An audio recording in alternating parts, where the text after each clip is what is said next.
Welcome back to the OCAD Youth Sports Report. My name is Avishai Saul. I'm your host, and I know what you're thinking. Avishai, did you get a haircut?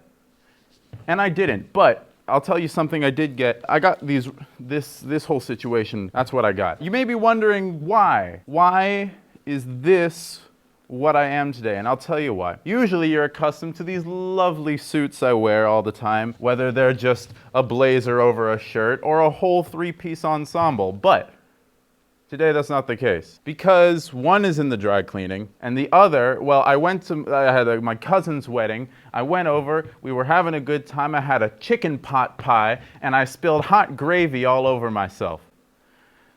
So logically, I thought that the next best thing was to bring my Halloween costume. So I come to you as a cyborg.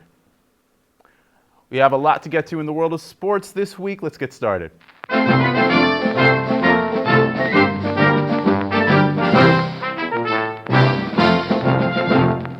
In NBA news, the all-star teams have been announced, both the starters and the reserves. All the regular names are in there, barring injuries, but most notably, the Raptors' own Fred VanVleet has made his first all-star team. This is a big deal. Fred VanVleet went undrafted in 2016. That means that the NBA looked at him and went, nah, we'd rather have Ben Bentel. First undrafted all-star in 16 years. He's won titles at the college level, the G League, the NBA, and now he's being recognized as an all-star. And let's not forget that he's shorter than Brooke Shields. He's listed at 6'1". He is not 6'1". It is great to see an underdog success story like VanVleet's. Next in NHL news, a little darker. Carey Price, superstar goalie for the Montreal Canadiens, is now in rehab for both his knee injury and substance abuse issues. We're not exactly sure what those substances might be. There have been some speculation that perhaps it's due to the painkillers he's had as part of his rehab process with multiple injuries over the years, or it could be alcohol. We don't know, and they're being very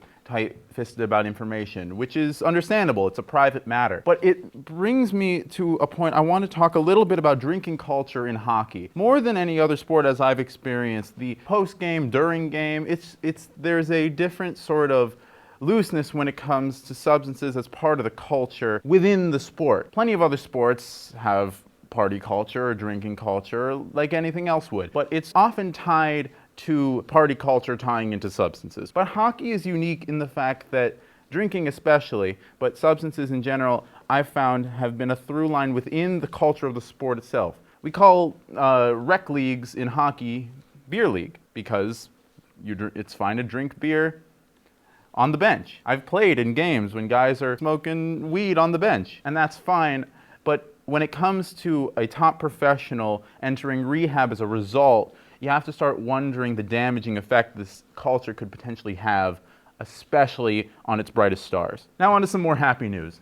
The University of Wisconsin won its first NCAA women's volleyball championship last week, which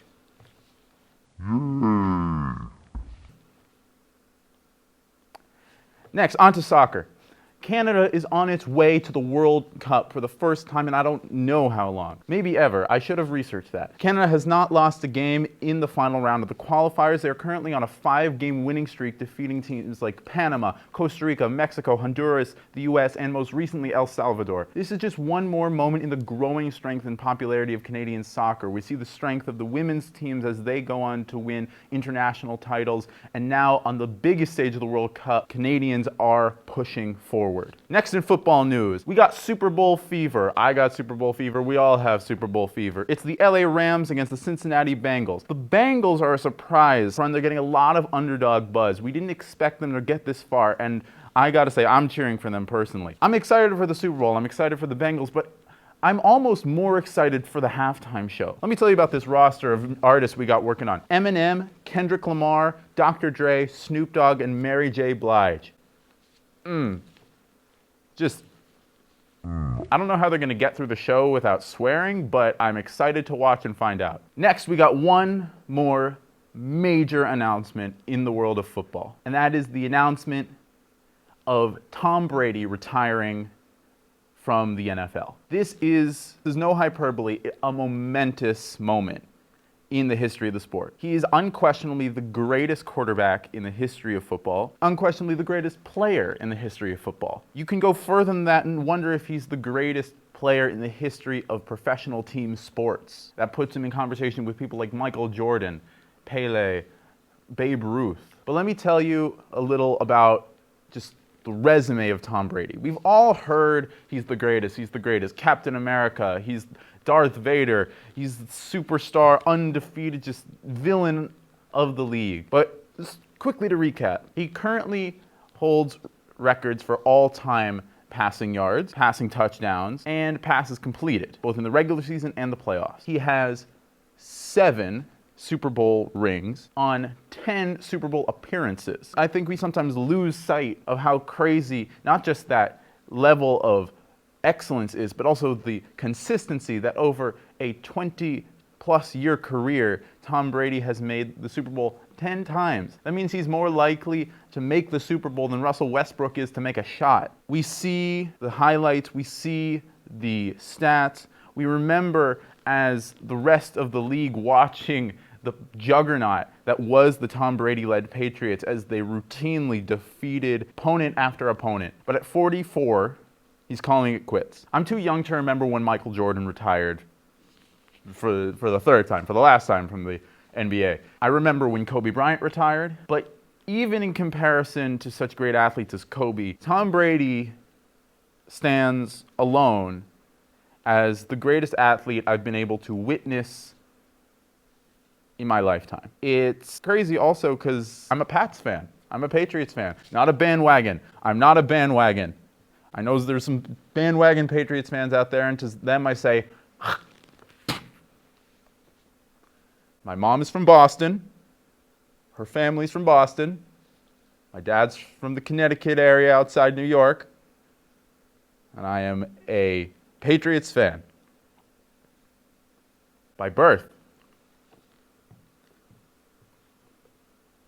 But it's rare that you get to enjoy such a long and successful stretch of fandom.